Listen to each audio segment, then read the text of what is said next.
Today's episode is proudly sponsored by Hellbender Vinyl. For those of you that don't know, Hellbender is a vinyl record pressing plant located right here in Pittsburgh, Pennsylvania, doing high quality, professional, top of the line record pressing, baby. We finally got one here. There aren't very many in the world, let alone the country, and to have one right under our nose is an insane resource. So if you are a musician looking to get some stuff pressed to wax, I highly, highly recommend checking out the folks over at Hellbender. Tell them Psych sent you. I've always wanted to say that. Without further ado, let's get into today's episode. Sit back, relax, and let's start the beats.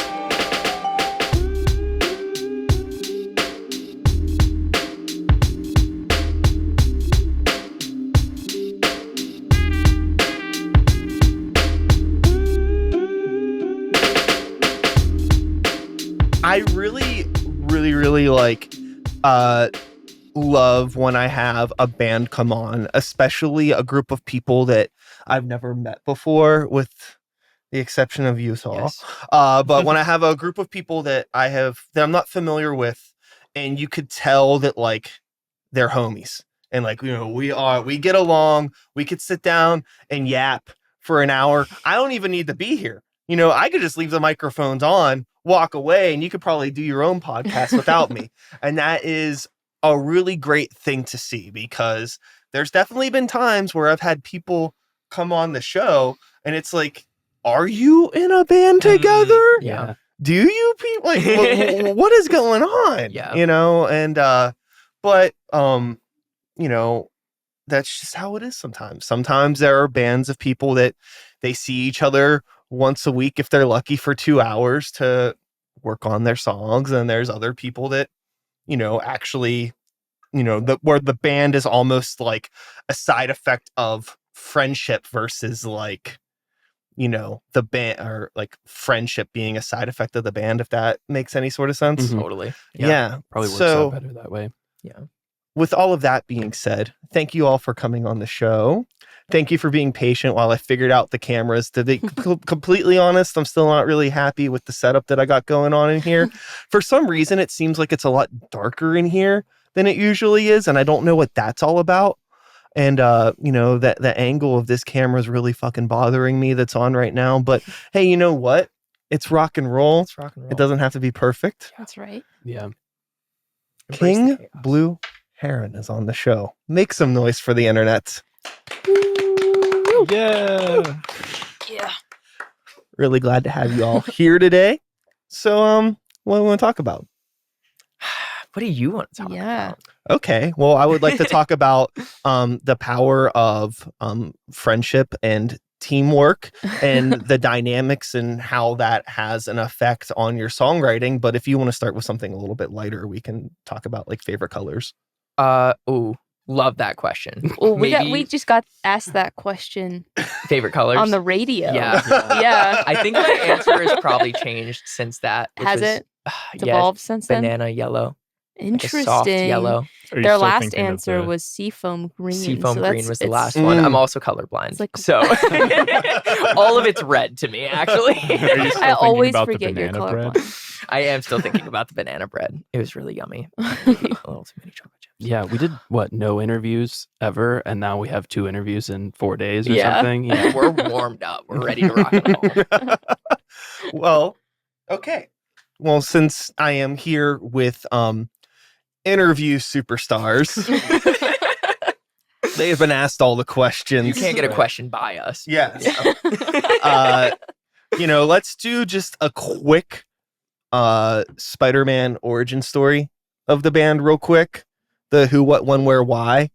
And then we'll dive deep into the how, because that's always the tricky thing. Yeah. How do we continue to do this? Do you want to tell the origin story? I feel Yeah, like whose Sure. fault is this? Whose fault? It is. I'll tell the story, but it is Seth's fault. Okay. Well, You're welcome, everyone. No, it's funny that you said like something about like the band being a side effect of the friendship, and I feel like that's exactly what's happened here.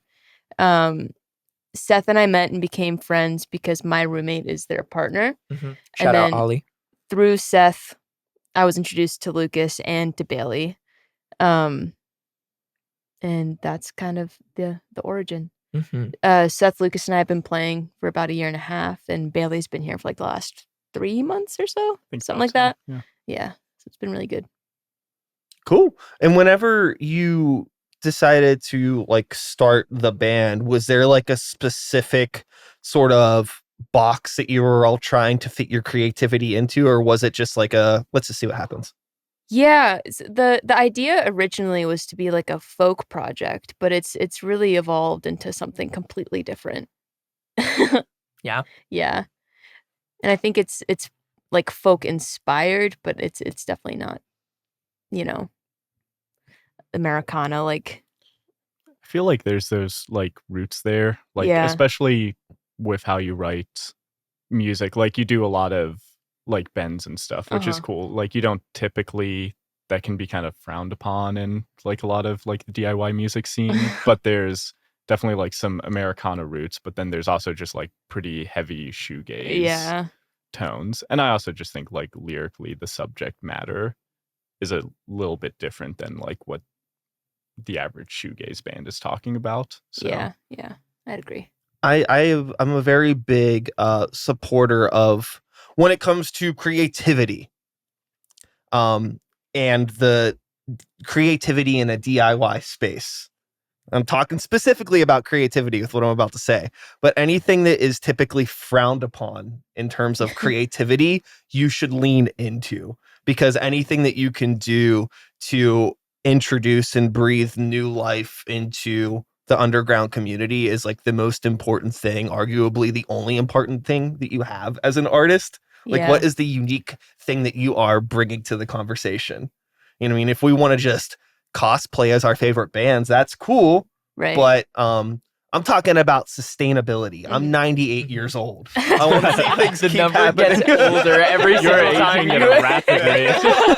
I'm But you- 170. But I mean, but that's really cool. And I think that, I've listened to some of your music that has been sent to me, and I could see there being like really like a possibility for it to just blossom into pretty much whatever it wants to be. I feel like there is like very much a landscape there that has like a strong foundation that you can kind of build whatever you want on it.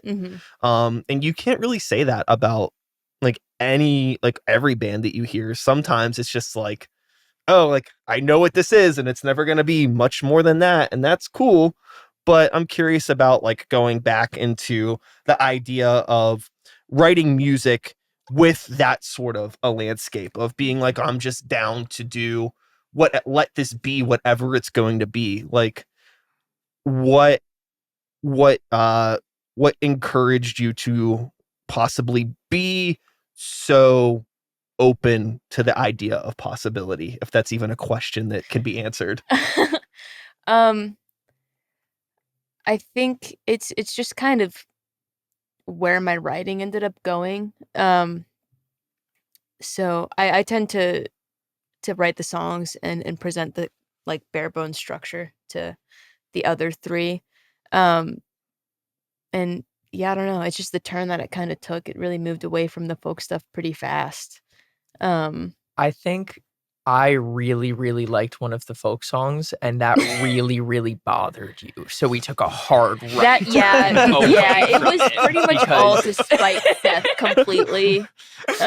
Yeah, that's my Yeah. answer at Yeah. least. Yeah. I feel like Pedals changed it. I feel like because I feel like a lot of times genre is timbre. Like you can take a indie song and you play it with like no distortion or reverb and it's a folk song. And I feel like still at their core, I think of them as folk songs. And then now they have reverb and now they have distortion and now they have Midwest emo open tuning janglings over them.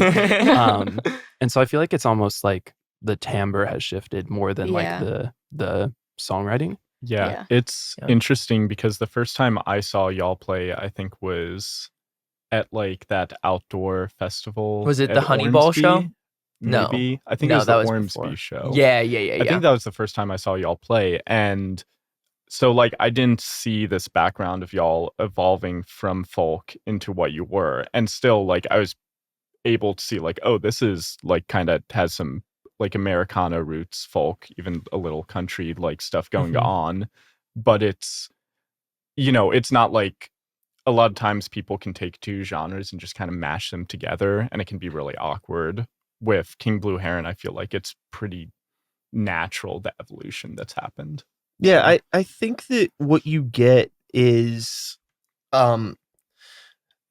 with music, I tend to care less and less about like what genre of music is this trying to be. I'm more interested in what is the intention behind like this piece of music.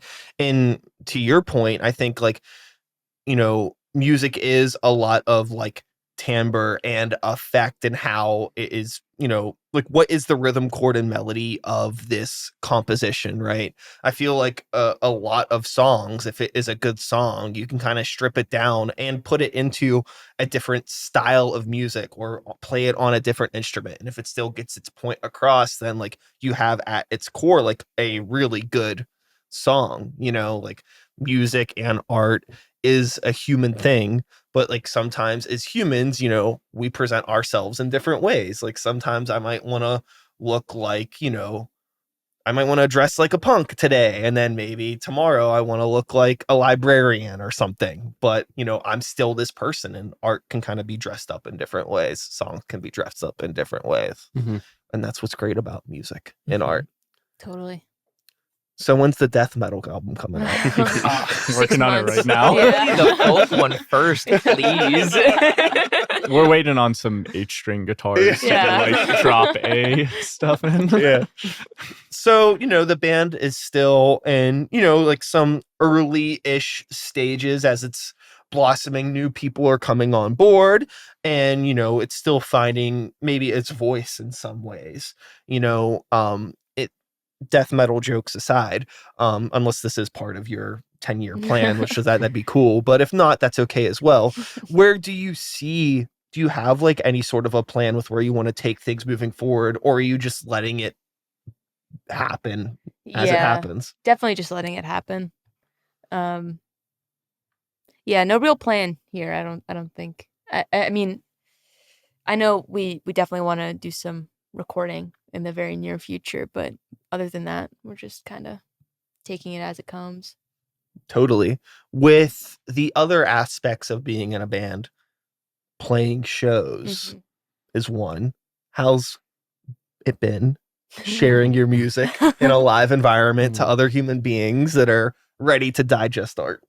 I think it's been awesome. I think, and I'm pretty sure everybody agrees, but we just played like my favorite show that we've done as a band a couple weeks ago at Second Floor Portal. It was like sold out show. It was a double release show for our single Allegheny River, and for the another local band Poster Child's their album. And it was awesome, and it was just like, yeah, like this is why like we do what we do, you know. Definitely having that like human connection, finding other people, digesting their art, sharing your art, connecting experiences through, you know, playing shows. Totally. Sounds great. Sounds beautiful. It's not always great and beautiful though. You know what that means? It's time to talk about TikTok. No, I'm kidding. Oh my god. What a switch up. No, that was awesome. I'm kidding. TikTok. I'm kidding, but we can talk about that if you would like to. Well, or social media in general, branding. How about we just keep it under the branding umbrella? 'Cause that is a part of this. I mean, there is, you know, for all intents and purposes, we are doing kind of like a promotional thing right now. You know, this was, you have you know, somebody that emailed me on your behalf to schedule a interview on my program that will be publicized on social media, which I feel like I'm trying to do a cool, genuine thing here. And I think there are ways to, you know, market and promote and things like that, but it does still all fall under this weird umbrella of branding, which branding in art can sometimes sometimes it could be like a yin and yang. Sometimes it could be like ranch dressing on ice cream. You know, like it ain't good. So Have you tried it? You know Ranch what? dressing on ice cream. I haven't. Don't knock it till you try it. That's what I always say. But hey, probably. You're a little freak. Whoa! Probably took what, 10 minutes or so to get to that point? I feel like it depends on the ice cream. Thought I could mask that aspect of me a little bit longer than that. That's crazy. Hey, listen, I'm 105 years old. I've seen them all. 7 years since I last spoke to you. I've seen them all. But I guess, you know, narrowing the focus of my question, branding. You know, is this something that you have gotten to the point where you've started to give this sort of a thing thought? You've started to stress about this, you know, promo photos, logos, merchandise, all that fun stuff. Yeah, definitely. Especially since like kind of solidifying the lineup with the addition of Bailey. It's been like, okay, like we should get pictures done. We should get more merch out. Even just from like a money making standpoint to be able to fund a record or whatever. Yeah, it's kind of the worst to me, at least.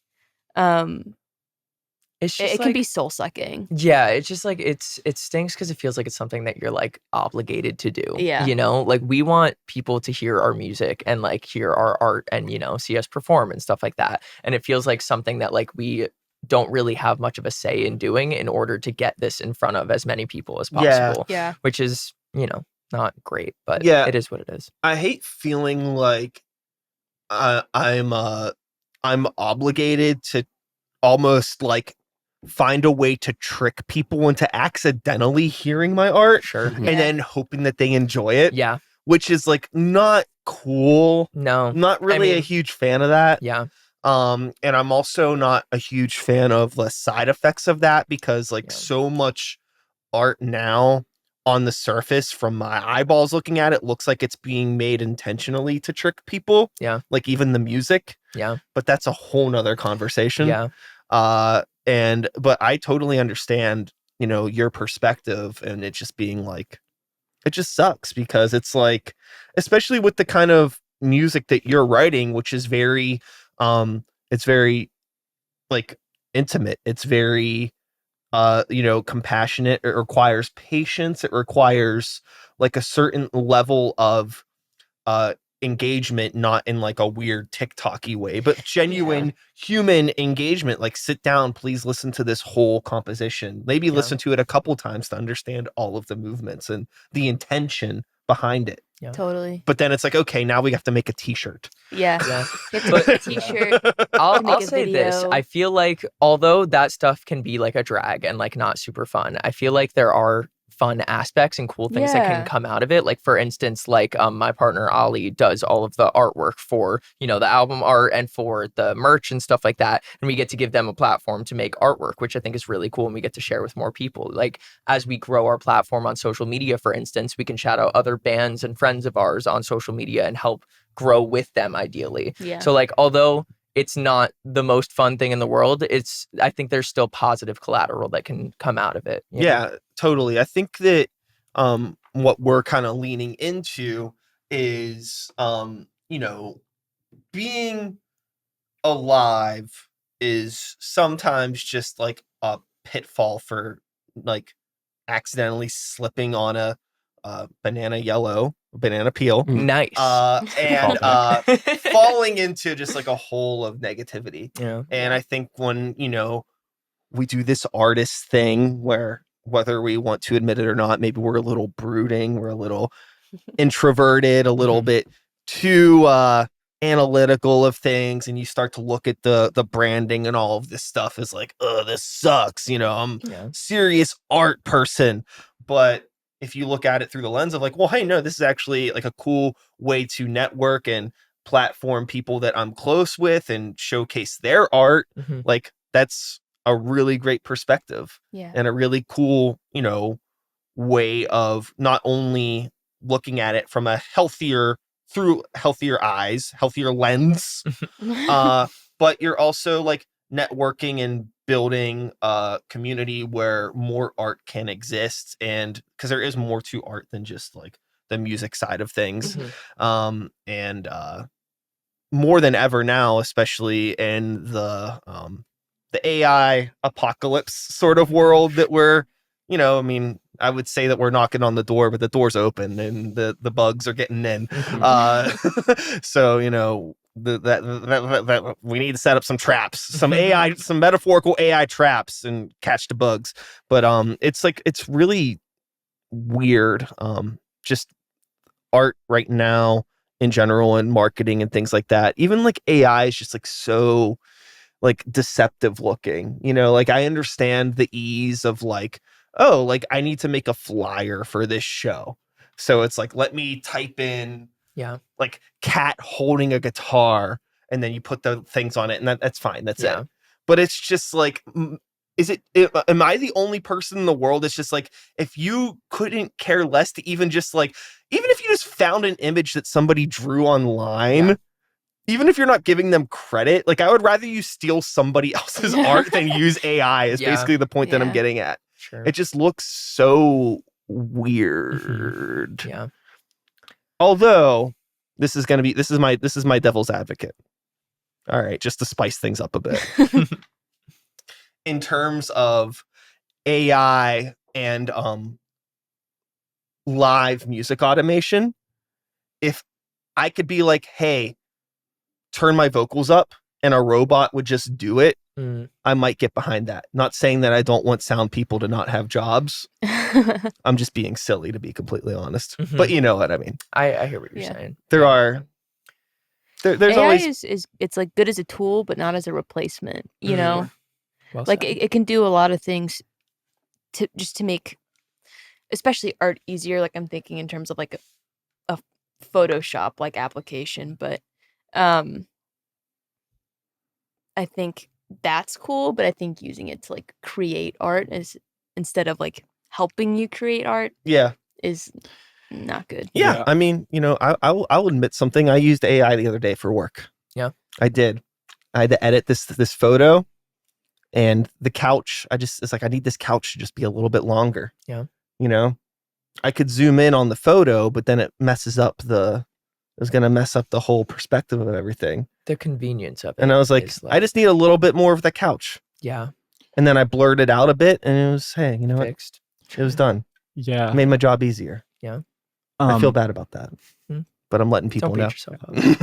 I feel like there's a lot of worry right now among musicians about like AI generated music, which I think is valid to a degree. But I think also, after thinking about it a little bit, like, I think it's mainly going to affect very, very, like, mainstream music. And in my mind, like, an AI writing a pop song for, like, Taylor Swift is not that much different from a pop star having, like, 30 professional songwriters writing a song. Sure.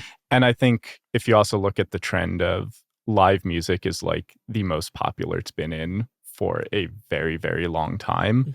I think there is still that urge for people to want to go and see someone like play instruments and like kind of have community and like experience live music together. I don't think the AI stuff will be great for musicians, but I don't know if it's going to be as catastrophic as like some people kind of think it will be. Yeah, I don't think that. I think that specifically because of social media, we're getting this delusional idea that we're all operating on the same level because King Blue Heron and Bad Boy Bubba and Taylor Swift can all post on the same social media platforms. It's like, oh, we're all part of this same thing. But no, these are two completely different worlds that just happen to all like coexist. You know, it's like we've finally gotten to the point where it's like the internet and the real world, they kind of are operating in the same way to me. They're two different places, but like you can't like put yourself on that same pedestal as those big main pop artists if your intention is to be like more of like an underground artist. So I think that least for me personally, I've like tried to, I don't want to like say that like I'm intentionally lowering the ceiling because that makes it sound like I'm like, I would like to be capable of big, great things, but like I can't, it makes no sense for me to like be like, why don't I have 17 million Spotify listeners like this other artist? It's like, I'm on Spotify, and yeah, Taylor Swift is also on Spotify and things like that, but we're in different worlds. So it's like, I need to stop thinking so much about like, why are they able to do things like this? And how are they doing things like this? Why are they producing their albums this way? Why are they doing their art this way? Their videos? It's just like, it's a whole different thing, even though we're all musicians, we're all artists. It's like, I don't know. I think you just got to like operate things differently. I remember back in 1922 when I was 18 years old and I was putting out music. It was different. The social media stuff, it wasn't like it is now. And there was like a separation, there was like, like big artists had like MySpace accounts, but it wasn't like it is now, where like, there was actually like, MySpace music existed in this realm of like, this is a place for underground artists to put their music out. And then all of a sudden you'd start seeing things like, oh fuck, like why did Justin Timberlake make a MySpace account? Like, this is almost kind of cringe. It's like, it's fucking Justin Timberlake. Yeah. And then all of a sudden it's like, McDonald's has a fucking MySpace account. What's going on? And then it's like, oh, it's fucking over. Yeah. Like then like now there's like no place for just like independent art to exist outside of DIY venues in like the actual world. Like I don't know, like there's obviously always going to be niches on social media platforms where like independent art can exist. People that share things, people that do podcasts, people that do album reviews or reaction videos. Like there's always pockets of it, but I feel like in order for it to really, really grow, it's important just to focus on like the shows and the real world outside of the internet at the level that like most people that we know are probably realistically ever going to operate on. Even bigger bands that still tour all over the place, it's like they're still operating on a much different level than like a stadium band. Like I'm trying to think of two bands that I can compare. Like 21 Pilots was just here recently, like last night or something like that, and they played at probably the hockey arena, I'm guessing. PPG. Like that's crazy talk, right? Yeah. That's operating on a level of like, it makes no sense for me to ever compare my band or anything that I do to like a 21 Pilots or to a Paramore or to anybody else that might play that stadium, but I feel I can compare myself to a band that's playing at like Mr. Smalls. That's more attainable. Sure. I've played at Mr. Smalls. I'll probably play there again. Yeah. I doubt I'll ever play PPG. Yeah. Well, I mean, but you never know. You never know. I feel like this is something that you actually have talked to me about, which is like the struggle of comparing yourself to other artists. It's like something that like I think is just kind of human nature. It's something that like I have a tendency to do all the time, compare myself to like other musicians or other bands or, bands that I really like or whatever it is. And it's kind of hard to completely avoid, but like everyone's kind of doing their own thing and everybody has, I think, redeeming qualities about themselves in like unique ways.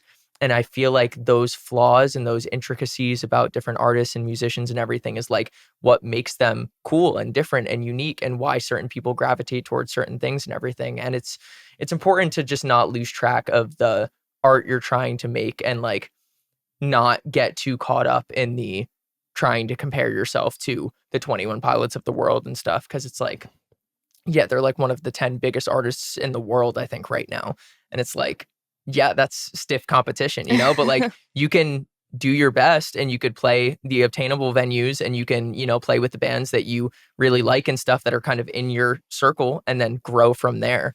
Cause like, yeah, everyone's just like, again, doing their best and trying to make their own art and just like have their own platform and everything. And I think it's important to try and keep that in perspective. It's, kind of slips away from you from time to time, but I think that's just natural. But it's just trying to like make sure that that's not all you're thinking about all the time is trying to be the next Taylor Swift or 21 Pilots or whatever. Yeah, it makes me think about there's something that Rick Rubin, the producer, said, which is the audience comes last, or the audience should come last. And like I think about that sometimes. Like if we were all on a desert island, would we still make music? Like, are we making music so that people on TikTok can listen to it? Like, I don't think, like in a hypothetical world where we go record this album and it's like a masterpiece, right? It's like one of the best folk shoegaze albums that anyone could ever hear, Folk, right? In this hypothetical emphasis on folk. In that like hypothetical world, is it the followers that we get from people listening to it that are the reason that we created it? Or was it, does, let's say we do that and then it gets no listens, does that make it a worse album? Like, no, not even a little bit. Like it just is as good as it is. And I think that like the most authentic way to make music is you're trying to make it as good as you can, and then what happens after. And it's cool if people listen to it, but like that's not what gives value to the music, I don't think. Yeah, I also think like whenever I've thought about or been in a band where like we get anything that like gets good recognition, it's never necessarily, oh, look, we have all these fans now. It's more of like, oh, this is opening opportunities for us to make more art in an easier way with better resources, if that makes sense. Like, yeah. I mean, the goal is always like to be able to live off of it, right? At least for me, to like just to make enough as a band to support ourselves from just doing music would be like the dream. Yeah. But it's also hard to not get caught up in like comparing yourself to other artists when you're thinking that way. Yeah. Because like, oh, they're able to live off of it. Yeah. But then also they're kind of not anymore because the record label is dead. And oh yeah, I mean, when you see like somebody like Cardi B doing like brand sponsorships and things like that, it's like, okay, like, I mean, I'm sure you really like Reebok, but also like, I want a Fortnite skin so bad though. Like that would be so awesome, Like I would sell out so quick to get a Fortnite skin, But beside the fact, I don't know. But again, it's I guess we're talking about yeah, I mean like goals and expectations, and also like what is the realistic I think, sorry, I'm getting really sidetracked because I'm thinking about 10 things at once because my brain sucks. So if you like me as an artist, it's like I know the music that I do, and I'm very specific about the kind of music that I make because I'm 126 years old, so I've been making it for a long time. And I told myself a long time ago, actually, like real talk, when I was coming up and playing a lot of shows in like 2007, 8, 9, like I was playing shows with people like Wiz Khalifa and Mac Miller. And there was, opportunities to shift my sound in ways that could have been a little bit more accessible, that could have like definitely put me on a path to play more shows with more artists like that.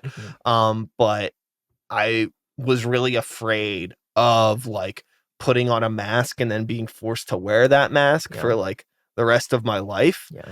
So I think it's like once you know like who you are as an artist, there is like there's always like people that can break the mold of like how successful a particular style of music can be. But like if you're doing like something that's a little bit more like avant-garde or indie or underground, then there's kind of like that ceiling where it's like you can easily maybe compare yourself to Taylor Swift, but it's like if I'm in a death metal band, why bother? But it could be really easy if you're trying to make a living off of this, right?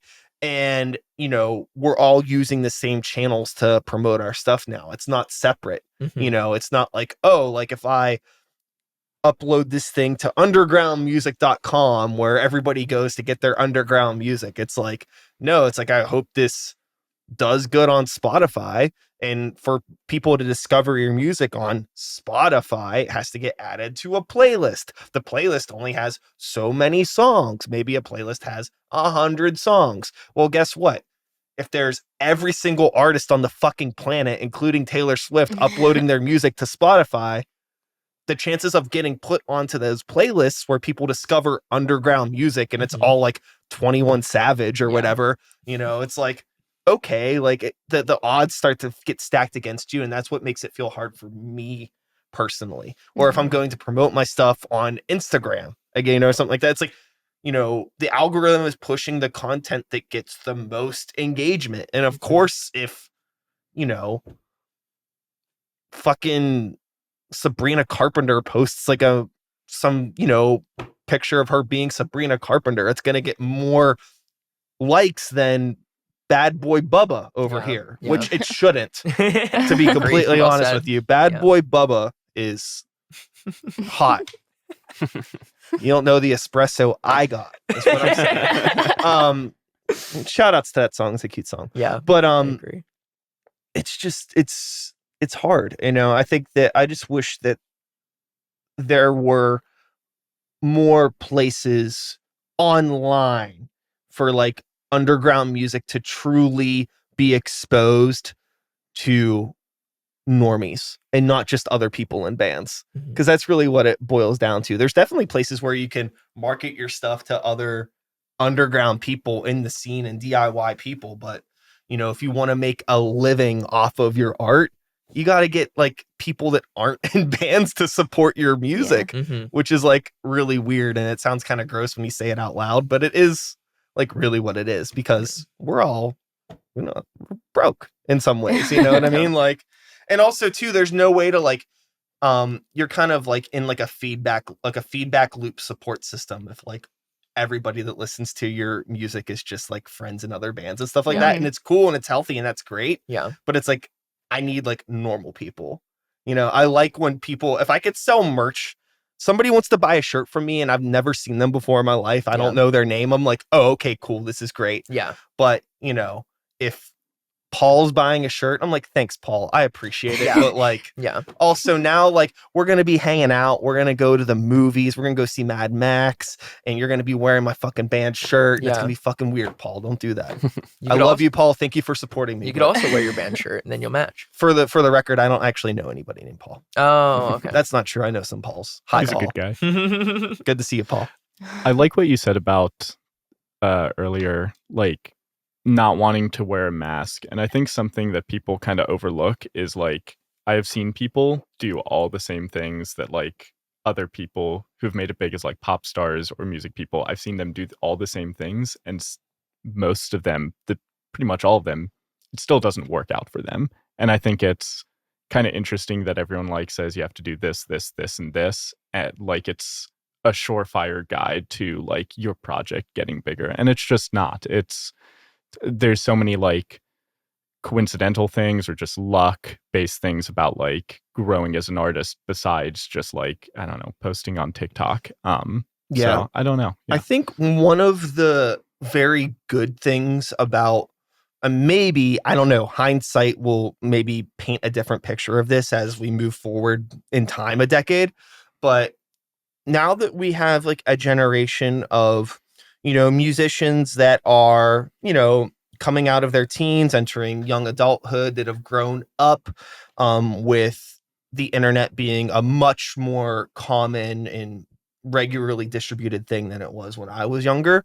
I think that they're able to suss out authenticity online a lot more than people my age can. I was about to say that. So I think that is definitely going to be a benefit moving forward. Maybe I don't know. I think people can smell it when you're not being authentic. Like, I think if this band went out there and we tried to make those videos that are like, follow us to a gig and like, here are gig fits and like guess the drummer of our band. Guess the drummer, and then we were all playing drums. I think that it would look so forced because we wouldn't be wanting to do it, and it would be kind of awful. And I don't think it would blow up or anything. But there are other bands where that genuinely is authentic for them, and then it's engaging content, and they're like probably going to get engagement with it.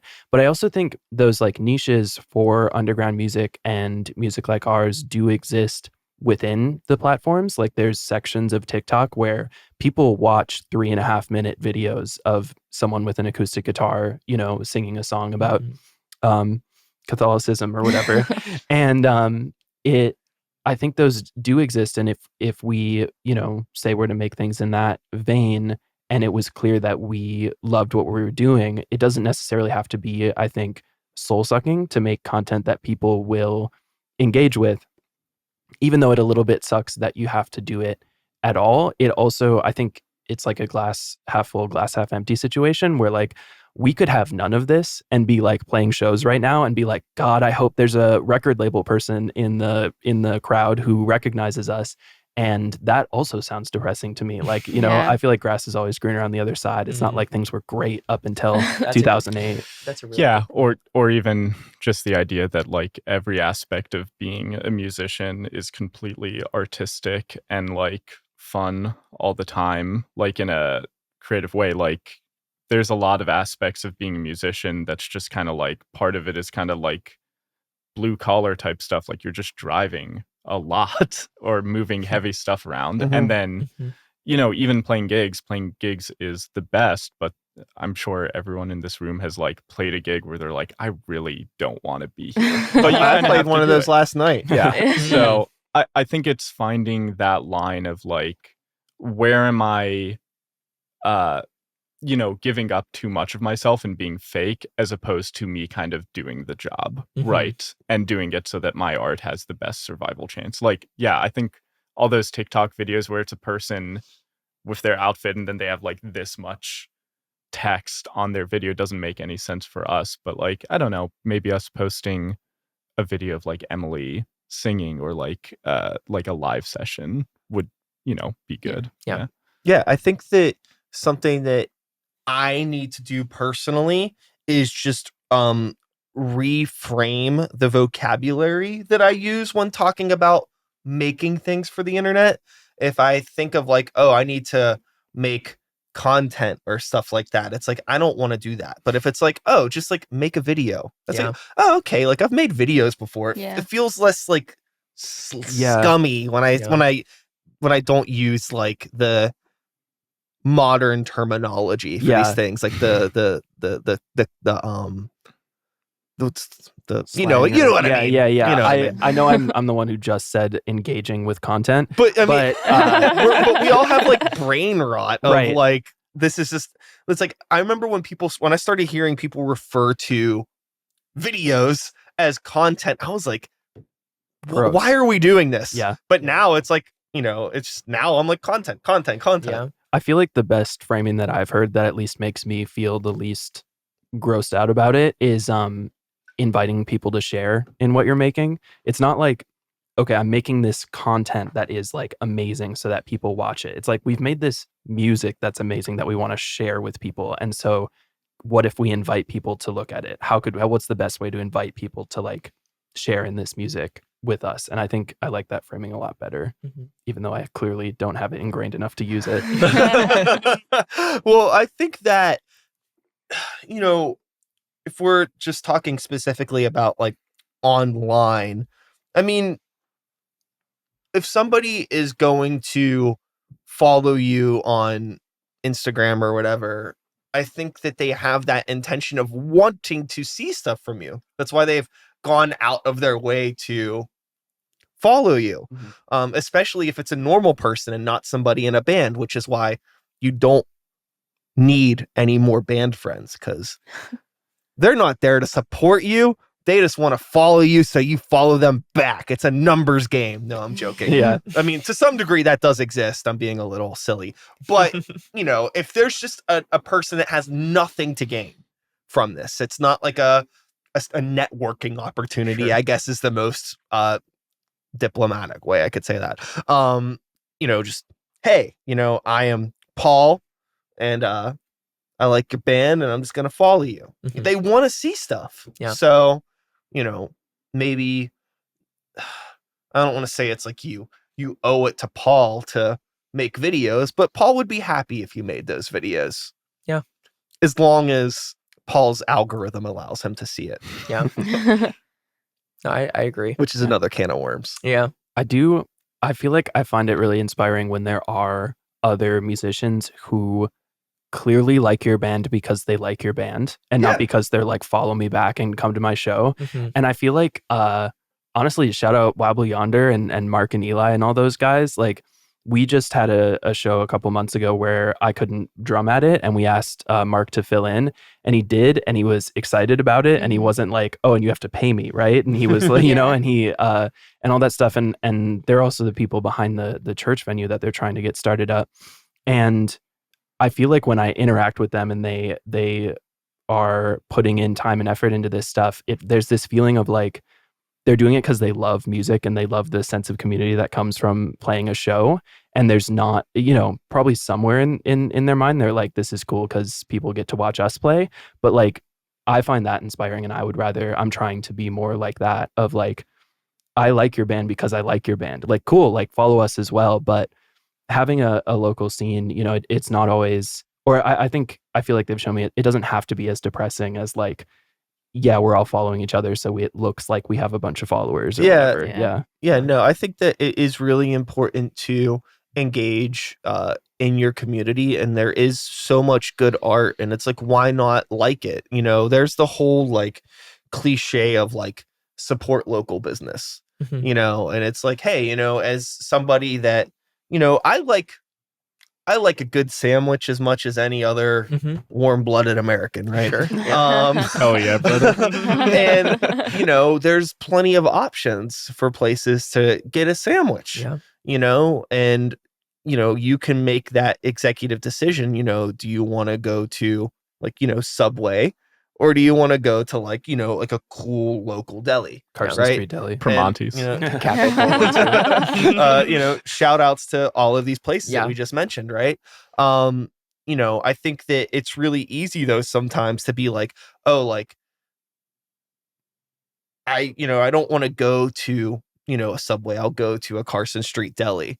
But at the same time, you could be like, well, you know, I don't really want to listen to like local music or go to a local show because like, you know, it's like, well, why not?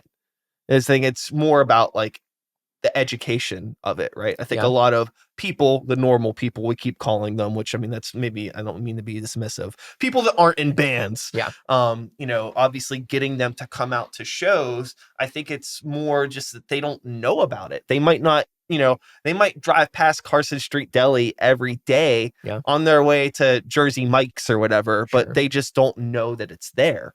So it's like, how do we go out of our way? Maybe going out of our way, or is like a dramatic way to put it, but what work do we need to do to let these people know that like, hey, we're open for business, come get a sandwich here? You know? I think, I hope I don't like get canceled for saying this, but I think it can be a consistency issue sometimes. Like, I think with local shows in the DIY scene, you know, they're not always the most fun or the most well run or the best sounding. And that's great. And like, I think, you know, if you want to have a DIY show in your basement, like that's awesome and you should. But I think people, you know, can be kind of turned away by that at times. You know, people go to Subway because they're going to go to Subway and get the same thing every time, like the same mediocre sandwich. But like, you know, a local spot that you've never been to before, you might be more like suspicious of, you know? It's hard. It's like there's no that, and you're kind of illuminating a problem that a lot of people sometimes overlook when we're talking about the struggles of being like a DIY or an underground artist, where it is actually the margin of error is so much smaller.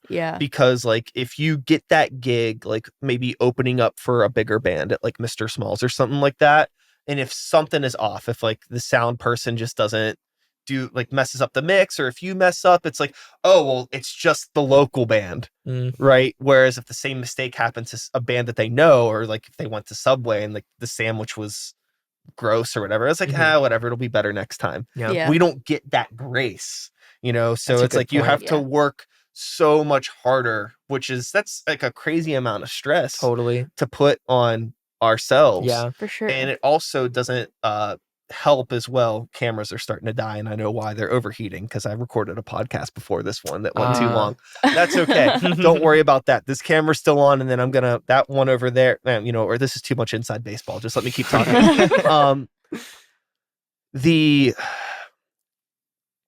You have this is like something I've talked about before, where to your point, the shows, sometimes DIY shows are maybe a little bit too DIY.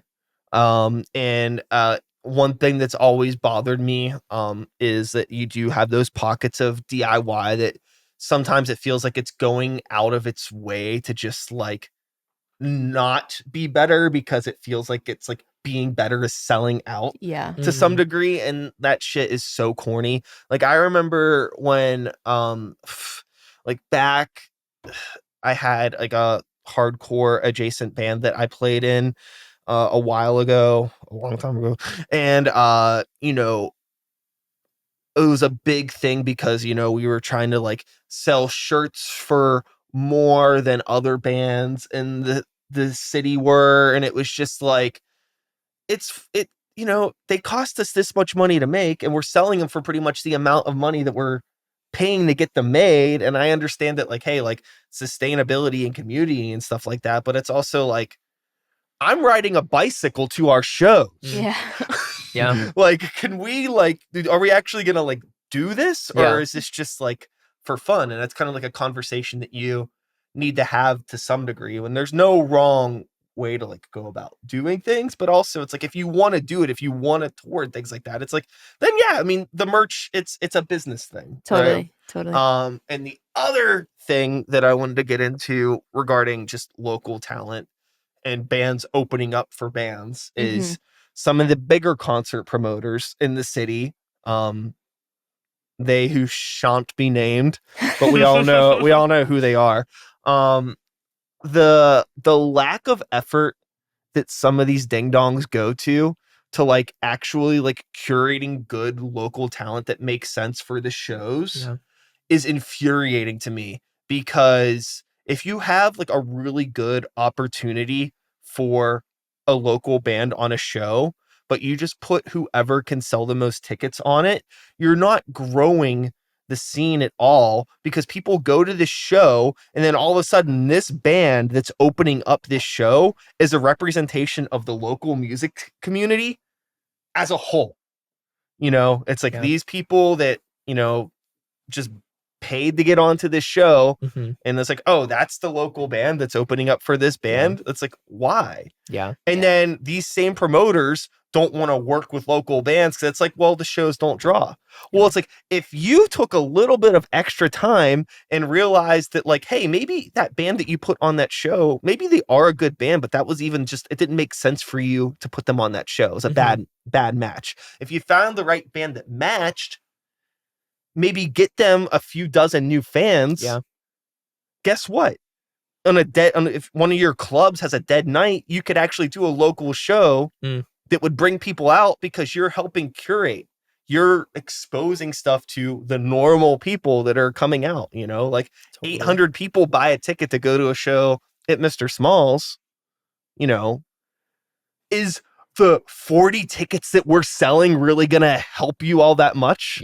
And it's like not. It's most bullshit. of the time, people are going for that headliner anyways. They're going to be at the show regardless, And if you're like growing like a really talented band that maybe doesn't have as big of a following as like you think they maybe deserve, if you're growing their following, that's like in that city already, I've discovered like some of my favorite bands, especially like I was going to say that too, as openers for artists that I really like, because I think they did a really good job of curating that bill where they were like, all these people like this artist, they would probably like this artist too. And then I just happen to get to the show early. I see the opener and I'm like, oh my God, I need to like follow and save all of this band's, discography, because I love everything that they do. It's like perfectly, on brand and everything. So anytime any of my bands has opened up for like a bigger artist, like the craziest thing that we did was Normal Creatures opened up for Mark Rubier at Stage AE. Whoa. And that's like probably like one of the biggest shows I've ever played. That's It was like awesome. sold out. It was huge. And that was a thing where it was like a couple weeks before the show, we just got asked to do it. Yeah. Very cool. Super cool opportunity. Yeah. In hindsight, we're a little bit crazy to be opening up for him, but he was very nice. But the point I'm getting at is afterwards, people were just like coming up to buy merch and stuff like, where are you guys from? Where are you guys from? Yeah. And even with other bands that have played on smaller shows, like, where are you guys from? Up the street. Yeah. Where are you from? Yeah, seriously. Also up the street. Yeah. Let's be friends. Yeah, totally. You know, it's Absolutely. like, hey, you know, so anytime if we're ever on a show like that, I always go out of my way to be like, hey, if you like us, there's a lot of other bands from here that are actually better than us. Totally. So follow us and learn about this and come out to more shows. Yeah. You like live music? You want to do this more often? Yeah. Cool. Yeah. You know, it's going back to the point you made earlier. It's just like making people aware that there is a, you know, flourishing, in my opinion, music scene in Pittsburgh, like a DIY scene. Totally. You know, I could rattle off like 30 bands that are like unbelievably talented that like a ton of people probably have never even heard of or never seen live. And I'm like, oh my God, how have you never seen XYZ band? Because like they're incredible and they're right down the street, you know? It's just getting the music in front of people and getting, you know, that live show experience in front of people. Because I feel like it's like something that can't really be replicated, you know? It's like one of those things. I think I something that I try to keep myself in check about is why you get caught up as an artist in growing your band, right? And you grow your band if you can't play shows through the other means, recording music, maybe music videos and all that sort of stuff. But that's like, there used to be a point in time where not everybody could record music. Not everybody can make a music video, but now everybody has the access to that technology. So everybody does it. And that's a great thing, but it's also a very distracting thing. And it's a very expensive thing. And there's much better ways to allocate your money, in my opinion, for artists that are on, you know, a more starting out scale than putting thousands of dollars into a recording or a music video or these things that are like, that's for like, once you've like made a fan base, do that stuff. And sure, maybe you can record a good song, it could blow up online and you could build your fan base that way. But I think that's like the small percentage. I think for any rock, guitar driven bands, music that's meant to be heard in a live environment, the way to grow that is just put all of your assets and efforts into playing as many shows as possible. Yeah. We just had this conversation as a band like a month ago. We had a cool opportunity to work with a producer in New York City, and ultimately decided don't do it. Yeah, ultimately we decided it would be too much money, and that there were just better ways to grow as musicians, and that I think a good recorded product is awesome. And like, as you know, as a writer, it's like I want to be able, I want my music to be as best represented as possible. Totally. Yeah. But it's also just not necessary all the time. I feel like I see like I'm using TikTok as an example, but people will, you know, sit down, turn their phone camera on, and that blows up. And then that's their opportunity. Like it's like spending like $10,000 on a record isn't necessary. No, it really isn't. And it's hard because I feel I empathize with everything that you're saying as somebody that is like a songwriter that's into production. Like I love, like, you know, what is the best possible representation of this composition that I can produce and share with people. But at the end of the day, like, nobody's ever going to hear that snare drum the way that I hear it. Yeah. Like, I don't know. I can make a pretty mean snare drum. You know, I don't know. You know, it's like, I'm like, you know, it's like nobody's ever going to obsess over this in the same way that I do, you know, where it's like, I've gotten to the point now where it's like, I know that like a decent live video of my band at the level that we're at is going to do just as much good for us as a decent studio recording, you know, because when you're dealing with trying to engage, again, normal people, they're listening to it on their cell phones for maybe 30 seconds if you're lucky. Yeah. And I just need you to get some representation of what we're trying to do. And if you like it, cool, come to a show. Because that's the end goal for me personally, is just come to a fucking show and see us play. And then as far as all the studio stuff, I'll be doing weirdo studio fucking freak stuff till the day I die. Yeah. But I am not like really putting all of my eggs so much in that basket. I'm more focused on just playing live as much as I can. Yeah. Totally. You know? Yeah, I know I was really like all for dropping 10 grand on an album. Again, just because I'm like, oh, if I'm going to put a record out, it's got to be awesome. It was with a cool person too. Yeah. The opportunity was with Oso's producer, which would have been awesome. But I mean, you know, the thing that's been tough over the years, I've had a lot of friends. Actually, okay, so that's dramatic. I've had some friends. Not a lot. Over the 150 years. Over the you wouldn't believe the amount of friends I've had. All right, yeah. Outlived them all. Let me tell you about Bram Stoker. Never read a book in my life. Fucking, what was I saying? Oh, so I've had friends that played in bands that have had those opportunities where they have a little bit of money, some connections, and an opportunity to work with like a really good producer.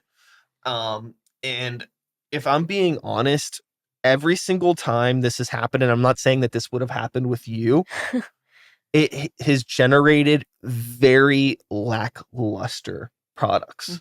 Like one band in particular, they were probably at the time, as far as like indie rock in Pittsburgh, one of the best fucking live bands. Probably to this day, one of the best live bands, period, regardless of genre, that I've seen in Pittsburgh.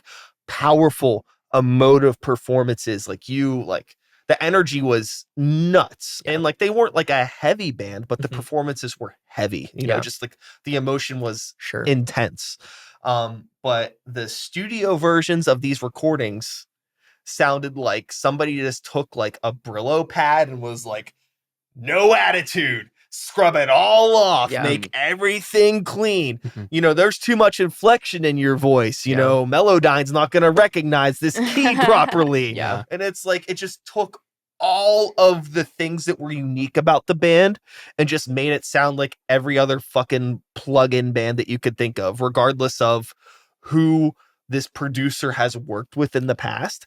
That's the other thing too, is like a lot of times like these producers, there are producers that make like artists sound better, but there's also artists that make producers sound better. That's true. And a lot of the time, you know, you just have to be like very careful about like who you choose to work with. Cause like pretty much like when you're getting into that point, like you're bringing in, at least for me, if I'm going to work with a producer or anybody, even if it's the engineer, somebody just is like push and start and stop. It's like, is this somebody I would actually want to be in this band?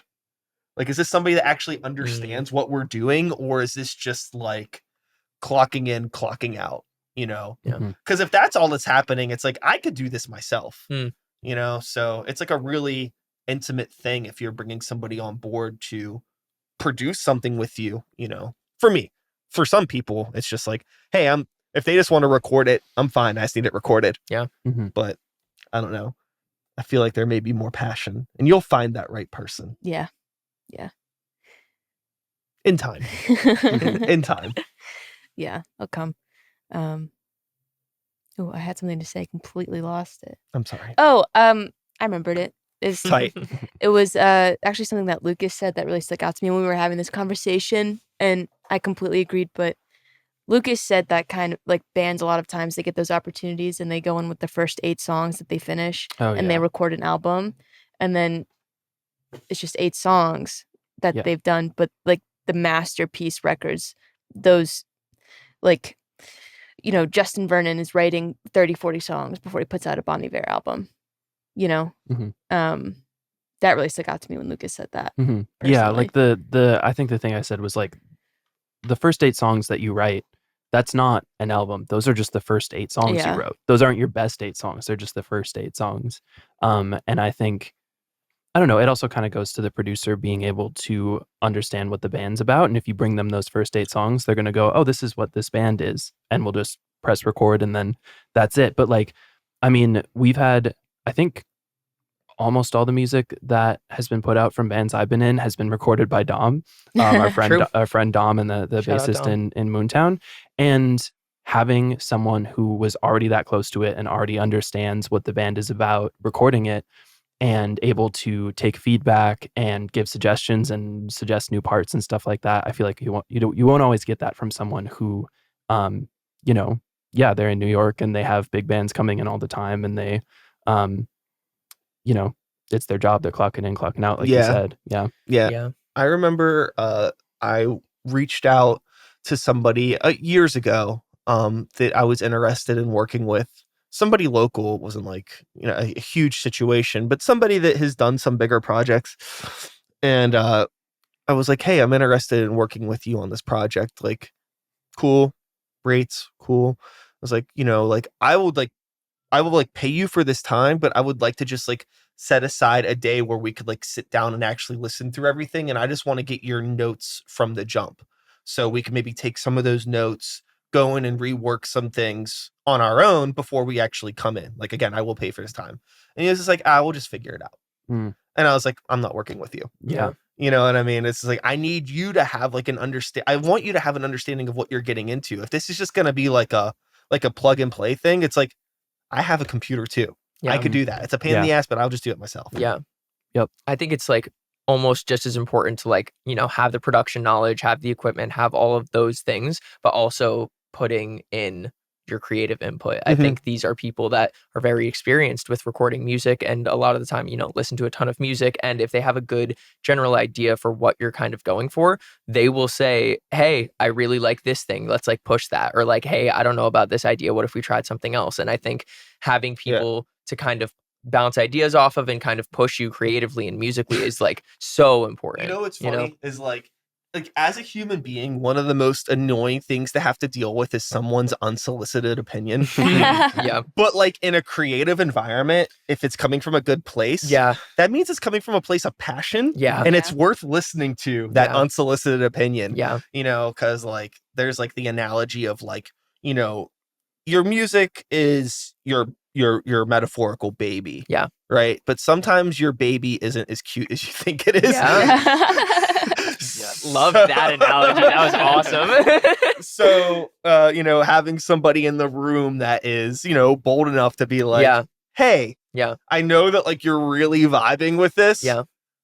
But what if? Yeah. I feel like this is something I do, I think, a lot in practice where I love to just throw ideas out there. And a lot of them are stinkers. A lot of them are not good ideas. But I feel like I'm doing myself and the project that I'm in a disservice by not at least expressing an idea that I have, even if it's a bad one. Occasionally, though, there's good ones, you know, and that's great. And we, you know, run with it. But I think even if it's a bad one, a lot of the time it will springboard another idea that turns into a really good one. No. And I feel like that's so important when you're working collaboratively in like a creative environment. Yeah, no, I love ideas. There's never too many good ideas in a practice space. Yeah. Like, I don't want to be in a band or work creatively with somebody that never has any ideas, you know, I mean, it's like, well, I'm not getting much out of this creative relationship if we're all not like contributing something. And it's like, please, like, challenge my idea. You know, I have a really good habit of coming to the band with like pretty much, you know, 98.9% of a song done. Yeah. But that doesn't mean that this has to be this. Like, please, like, throw something out there. Yeah. You know, because like everybody that I'm working with, it's like we're all in this room together because we trust each other as musicians. We trust each other as listeners of music, creators of music. Yeah. And like, I want to hear your ideas. Yeah. And I'm also humble enough to be like, I know this baby isn't cute. Yeah. Yeah. Like, please, like, I feel, how many times have I said, hey, I know this idea is pretty bad, or I know this is going to be, stupid, but hear me out, and then I'll throw something out there. And sometimes it's just like, nah, that's not it. And like, that's perfectly fine, Mhm. But again, I just feel like it's so important that like, I feel like I'm constantly surrounded by unbelievably talented musicians, so much more so than I am, And I want to use that not to my advantage because that feels like weird and dirty. I just want to like make sure I'm like capitalizing on like the talent that's in the room, Mhm. Like I have ideas, sure, I have a whole bunch of them, but like also so do the very talented musicians that are around me, and they probably have way better ideas than I do. I just want to like make sure that like we're always cultivating a space that it's comfortable to like express those ideas and like, say whether or not you like or dislike something. But also just to, like make sure that everybody's bringing their A game to practices and to shows and to, creative meetings or whatever it is, because like, yeah, everyone's super talented and everyone's really smart and everyone's got great ideas. And I think it's super important that like to get the best possible product and band and everything, it's just like everyone's voice is heard, and everyone has to say their piece. Yeah, Totally. I think probably all four of us have been in bands where like it's kind of scary to give your opinion because of personalities. And then I think we've all probably been in bands where it's kind of scary to say, I don't like this idea from someone else. And I like that that's kind of not, I feel like people are pretty just honest. I've had some bad experiences with that specifically. Same. Obviously, I'm not going to name any names or anything, but Paul. Paul, sure. I've just had some really bad experiences with that, and it's caused a lot of just like anxiety and stress and turmoil amongst the band and things like that. And it's really not just conducive to like, everyone in a band wants the band to be successful, wants to be making the best art possible, the best music possible, and also like maybe above all, like having fun, enjoying the time that you're, spending together and everything. Mhm. And I think just making sure that environment is, a safe space where everyone can share ideas creatively. There's no, it's not like, hey, Seth, that idea that you just pitched was bad and I hate you and I'm going to kick you a couple of times. It's like, hey, Seth, that idea that you had, I don't know if I love it. What if I like where your head's at though. What if we, maybe shift the perspective? Maybe we try something similar, but that's not quite the same. Or like, kind of providing insight as to like, maybe I don't love the idea, but here's why, instead of just like, hey, what about this? No. And we hate you. And then I go, oh, okay. And then I cry a little bit, Sure. So it's not like that here. Or a lot of it. Yeah. Also just trying it, which I feel like I learned from you, where I feel like, sometimes someone will suggest an idea and then when someone suggests something and they say, hey, what if the outro was twice as long and the drum beat changed? Everyone hears their own version in their head and they are not the same between the 4 or 5 minutes. They're not the same. And then, so a thing that we do is if someone has an idea, we go, well, let's try it. And not only that, we have to try it to the satisfaction of the person who came up with the idea. We can't just play it shitty and then be like, yeah, well, it's bad because we played it bad. Totally. And it's kind of crazy how many times that happens. And then you go, oh, that's not how I heard it in my head. That's actually awesome. Yeah. Yeah, we've been pretty good. Not with the way Normal Creatures writes music is much different than my other band, Greywalker. Greywalker is much more in the room, hash it out type of thing. But we've definitely done things where, we might have different ideas for an ending of a song. And it's just like, throw a phone down, turn on the microphone, record both versions. Yeah. Upload it to the group chat. Let's talk about it next week. Totally. Listen to which version do we like more. Love that. Also too, sometimes if you have ideas for things, like there's been weeks where like we're just like in the sauce, super deep, elbow deep in the sauce, right? Been there. And we get to this point where it's like, I think we got this. And then next week, nobody even remembers it. It's like, this wasn't it wasn't a good idea. We were chasing a ghost at this point, Yeah. And sometimes songs are like that. Like not every song works out. And that's okay. Yeah. I mean, Totally. to the point of like, these are our first 8 songs, you know what I mean? Yeah. Like sometimes what you might think is a finished song, like really isn't. Yeah.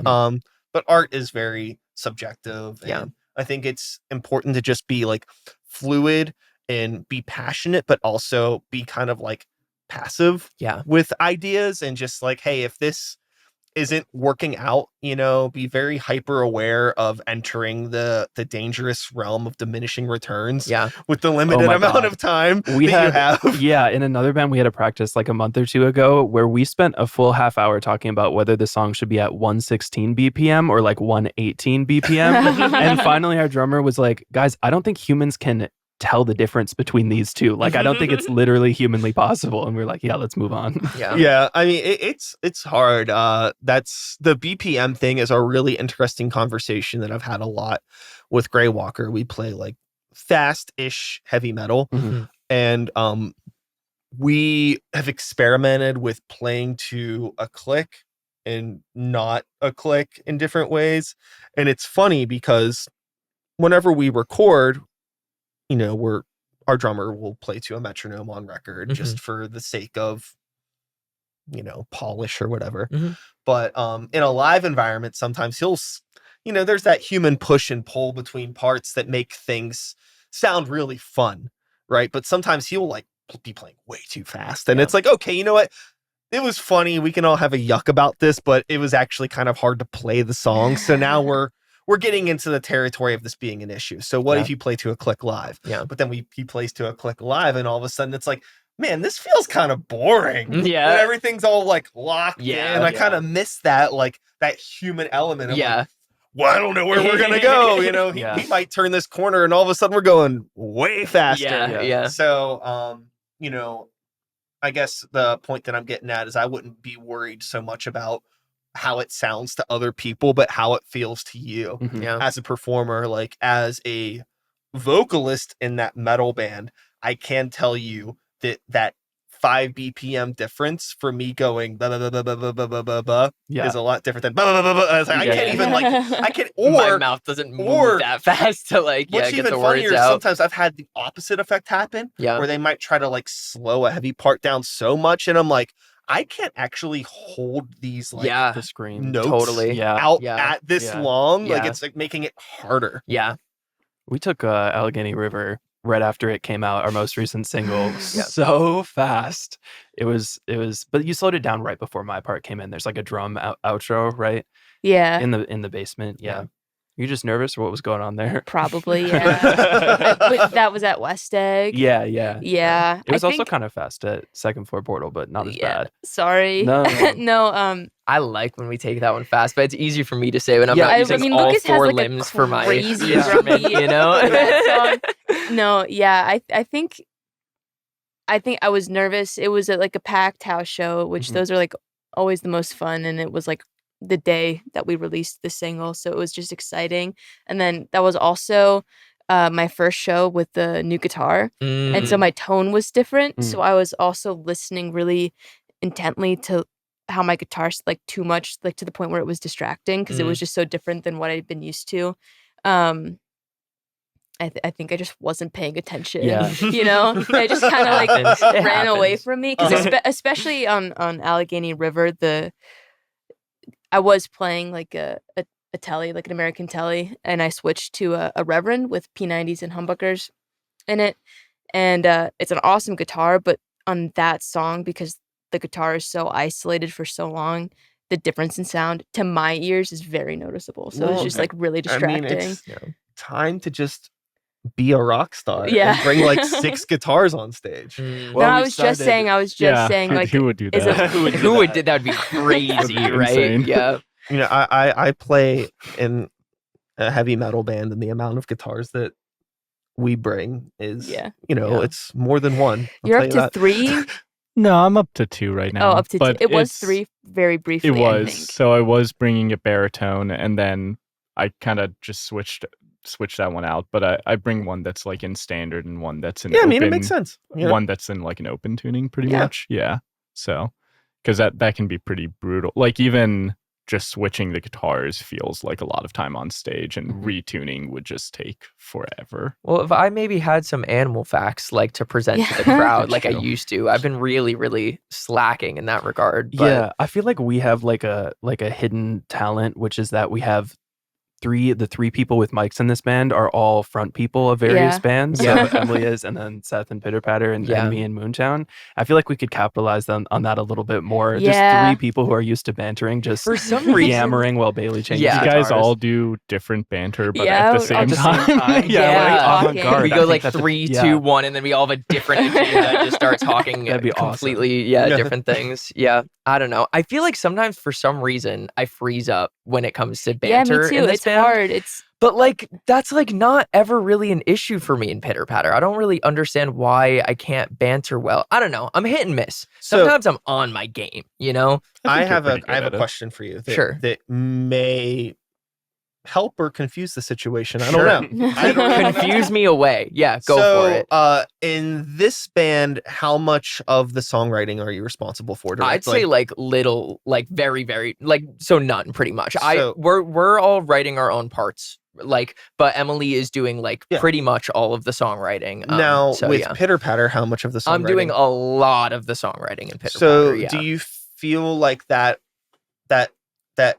comfort level of banter has to do with like how directly responsible you feel for like the art as a whole? Not saying that you don't feel like you're a part of this band. No, obviously. totally. Do you know what I mean? Partially. I hear what you're saying. I think part of it is maybe the fear of stepping on your toes ever on stage, because I feel like I am very used to being the front person of a band, and I'm not the front person of this band, and I don't think I ever want to be like, here's the thing is that I'm very naturally extremely uncomfortable speaking in front of people, which is a fun position to be in as like the front person of a band. And so like whenever you are talking to the crowd, it is like a welcome thing for me, because I'm like, and it's easier for me to bounce off of you than to just like venture out on my own, you know? It's like the Pete Wentz Fall Out Boy thing. I'm always like, why the fuck is he talking?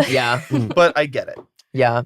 I love talking into a microphone to a crowd of people that has to listen to me. And it's honestly, it brings me so much joy. I can say whatever I want, like barring like 10 things, and it's great. And people have to listen. I love it. I've had one show where I've been like, I'm killing it right now. Yeah. I remember that. Were you drunk or what was I don't know. I don't know what was going on. Nothing Maybe I had half a beer before. Yeah. Playing a show live. And like in between songs, also cracking a joke that everyone laughs at. And you're like, I'm fucking king of the world, baby. I can do it all, you know? I think you're like one of 5 musicians I know who thinks that way. Like, I feel like that's I feel like that's so rare. I feel like almost every front person I know is like, what do I, they're not fretting about the actual song. They're fretting about like, how do I act up there? Yeah. It's interesting. And if we're talking again about like people that aren't in bands being at shows, people that don't know you seeing your band, it's almost like the space in between songs can almost be as important, if not more important, than the space when you're playing. Yeah. Because it's like you're introducing yourselves to these people for the first time. Totally. And the songs might be cool. Yeah. But if like you're weird in between songs, you can. I've seen some bands where they just like don't talk at all, and I'm just like, what the fuck? And then I just like completely disconnect. Totally. Yeah. But like on the flip side, I've seen bands where I've been like lukewarm about them, and then they'll say some like really relatable stuff into the mic or like something really funny, and I'm like, yo, I kind of like these guys now, you know? So like, it's for me, it really, intention is like what is most important in art across the board for me these days. Like, you know, there's bands that, you know, I know in the city that are like, you know, technically very, very good bands, have a great draw, but I just don't like them as people. Yeah. And I would rather play with like a band where I'm like, you know what, that band's not very good and nobody really knows who they are, but they're a fun hang. Yeah. Let's get them to open. Totally. Honestly, it goes such a long way. Just like, just like showing your personality, you know? It's like not just the music, but it's like who we are, you know? Like, what are we into, you know? Well, Seth, it's like, how many shows have we gotten just because whoever is booking the show, like, loves you as a person? You know? Talk to you about basketball for 2 hours.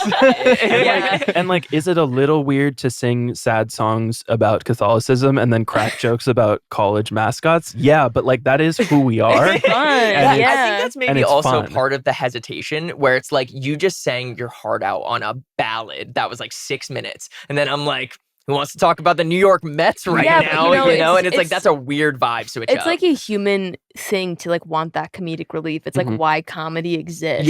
So it's like it like breaks the tone a little bit, but it can be nice. Sure. There's like if you're viewing like instead of viewing your live set as like a series of like small vignettes, right? If you think about it as one whole piece. It's like a big drama piece, but the best dramas have a little bit of lightheartedness in them. So if the lightheartedness isn't going to happen from like the drama that are the musical compositions of this entire set, then you need to find a way to like tastefully introduce that in between to help stitch together to create this whole piece of what like King Blue Heron is as a band and how you want to represent yourselves to the people out there. Famously, Elliott Smith was hilarious and really charismatic on stage, which is hilarious because he is also like wrote some of the most depressing songs that are out there. But I feel like if he was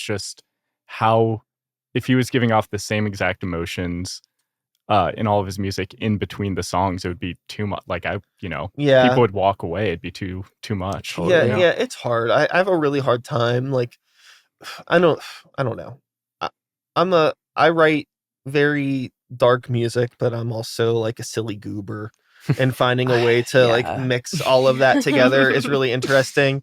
And I also find myself being in a weird position because like I'm not like a fan of like much comedy music. Like I don't like a Bo Burnham or something. Like Bo Burnham's that's a different animal. Totally. But maybe like Tenacious D. Okay. Never gave a shit. Wasn't my thing, They got that one song I really like where you go dun dun dun dun dun dun dun. You know what I'm talking about? It sounds like every Tenacious D song. The greatest song ever. You know what I'm talking about. But the thing is, like, at the same time, I don't like when like serious stuff is all serious. Like you have like there's that metal band that Sleep Token. They have like the masks and everything is like it's like all drama to a 10. Like there's no kind of dope though. There's like dope. Little cool. It's like it's just too much for me. Yeah. Like, I think like a cool approach to songwriting. It would be cool. Like I don't really care much about like the horror shtick of that, and like I'm a spooky guy. I like horror stuff, but it's just like whatever. Like it's just not for me. I like it if it's like somewhere in between. It's just more what I relate with as a person. Sure. But I think it's just finding your demographic. I mean, obviously, Sleep Token has not had a hard time finding people that like their band. Neither has Tenacious D. So I think it's also like realizing that like if you're a Sleep Token fan and you're going to a Sleep Token show, you very much know what you're signing yourself up for, and you're very much like I know what this show is going to be, and I'm into that, and I like that, you know. And I feel like and I don't know, maybe I'm wrong on this, but I feel like as like still a new artist and still as like a young and up and coming one, we don't know exactly who the audience is and what they're coming to shows for and what they love and don't love about it. And like, I feel like throwing a little bit of personality and cracking some jokes and stuff couldn't necessarily like hurt. I don't think if someone heard us kind of just like being ourselves and bantering a little bit, I don't think that's going to be like something that's like, I didn't come to this King Blue Heron show to hear Seth name college mascots, you know, like, and that's not gonna be like a deal breaker per se. And there's like, I'm not saying it's likely, but there's a chance that that's like something.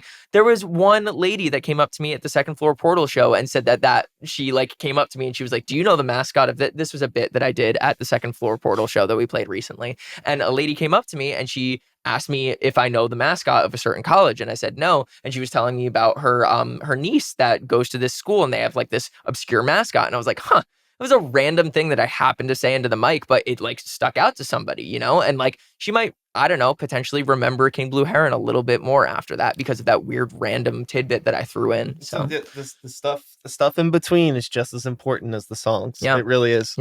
Yeah, I think especially for artists at our level where we get off stage and then go talk to everyone who just saw us play, right? That's not, if you're like a bigger artist who's touring, that's not necessarily the experience you have. So like being relatable or like approachable on stage makes it even more so after the gig. Because we want people to talk to us after the show. We don't want them to be intimidated by us. I've definitely had I've been told more than once that I looked like an asshole. And I was like, I don't like that. You don't look like an asshole. Well, it's because I worked on it.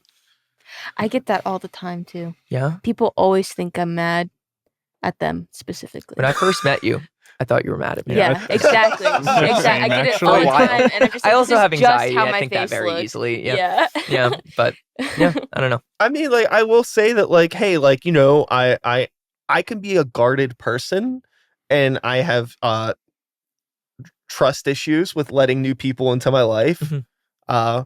But you know, I try to be welcoming. Yeah. And be a little silly on stage and all that stuff. Totally. Because I'm also always the one that's at the merch booth. Yeah. Slanging wares, action figures and toilet paper and things like that. You know, I kind of get the mask thing because I was just thinking about it. I feel like some of the most comfortable I've been on stage is with sunglasses on.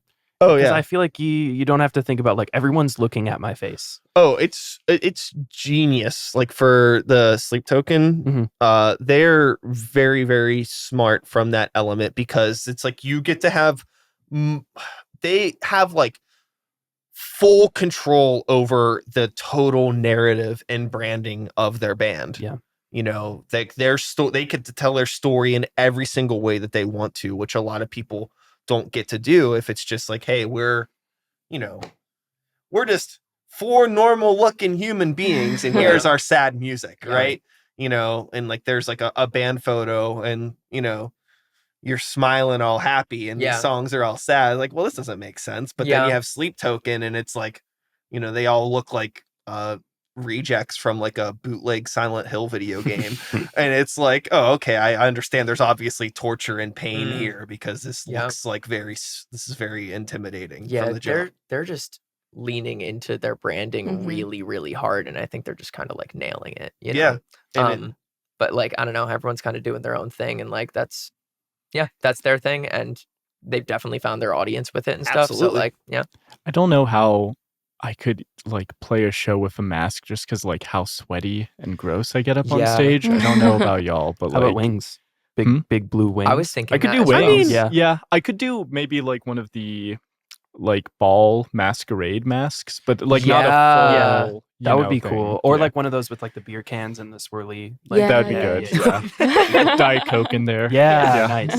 That'd be pretty good. Yeah, I mean, those bands at that level are able to pay very talented people to make very good, breathable stuff for them. I'm not gonna lie, if I like, you know, like someone who was going to like make me a costume and it was gonna be like anything I wanted and like mask, you know, etc., there was like no limits on it, I would 100% look insane on stage. You know? Are you kidding me? It's like more like an accessibility thing, and it's like more like I don't have the time or the money or the, you know, energy, I think, for the most part. You know, like how many shows am I playing where I'm coming straight from work and I'm like going right to the gig, you know? But like, yeah, I feel like when you get to a certain level, $50,000 for their costume budget and see what happens. I would look crazy on stage, and it's like everybody else is dressed completely normal. Yeah. You. I think that'd be awesome. Too, my thing is I would not want to do the same thing over and over and over again, because then you're kind of like, people come to this show and they're like, why aren't you dressed up as like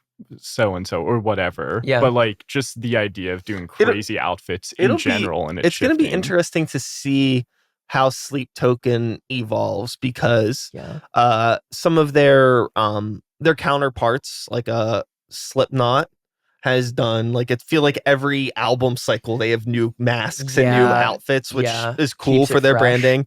And then Ghost as well. They do different outfits and things like that, and blah blah blah blah blah. So I wonder what Sleep Token's gonna be. I don't know. Are they gonna get sleepier?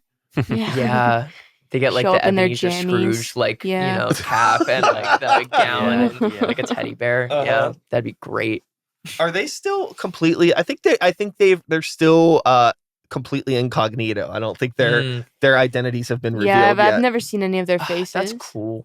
Well, they were. I think people do know who they are, but they haven't done it on purpose. Like, well, it's like Orville Peck too. It's like his his face has like he was in like he was a drummer for a punk band like before he was Orville Peck, and people like there's pictures of his face, but like if you saw him, you wouldn't really recognize like because that's not what you see Yeah. when you're looking at pictures of Orville Peck. You know. Yeah.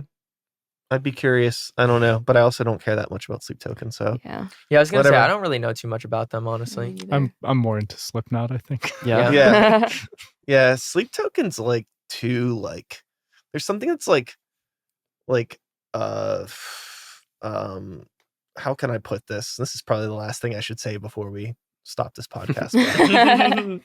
There's something that's like deceptively horny about their music that is just very uncomfortable to me. And I'm into it. Lucas is all in. Yeah.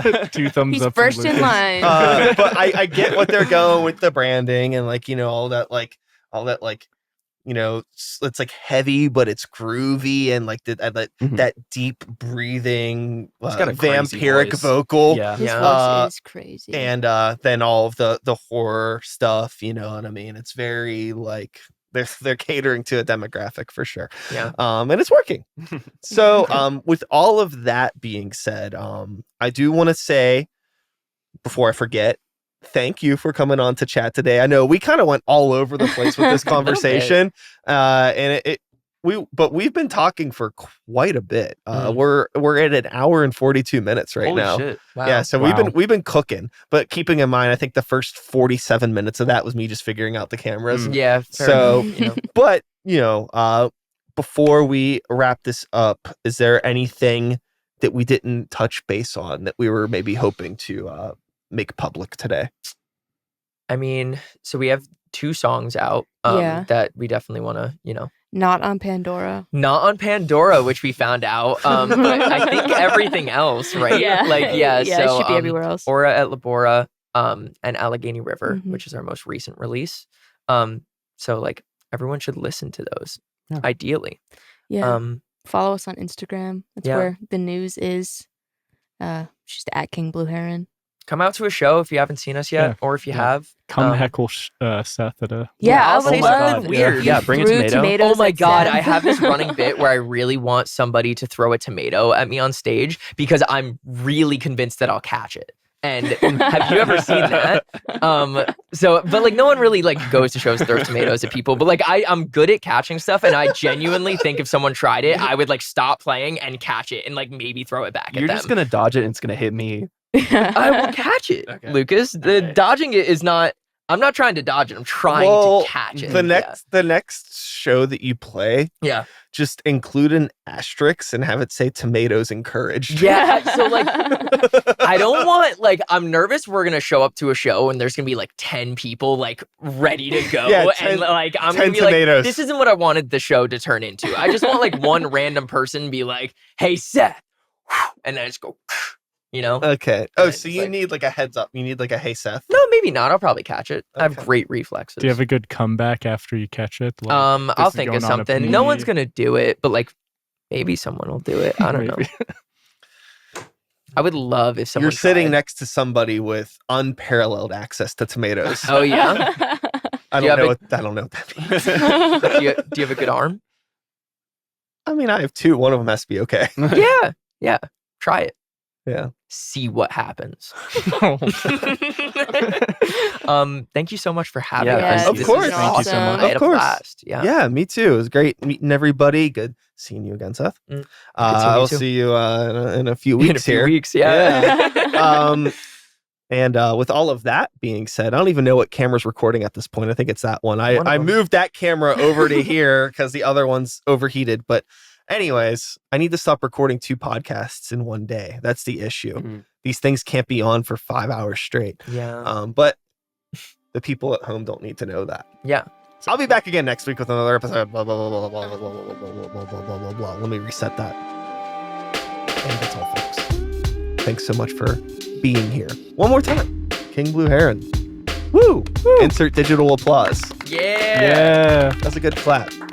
I'll be back again next week with another episode. Same time, same place, same channel. You know the drill. My name is Brian Sykes House. Start the Beat is the podcast. 2024 is the year. And until next time, take care of yourselves, take care of the people around you, and peace out. We did it. That was a podcast. Woo! That was a great sign off. Yeah. That was so pro. Oh, thank you.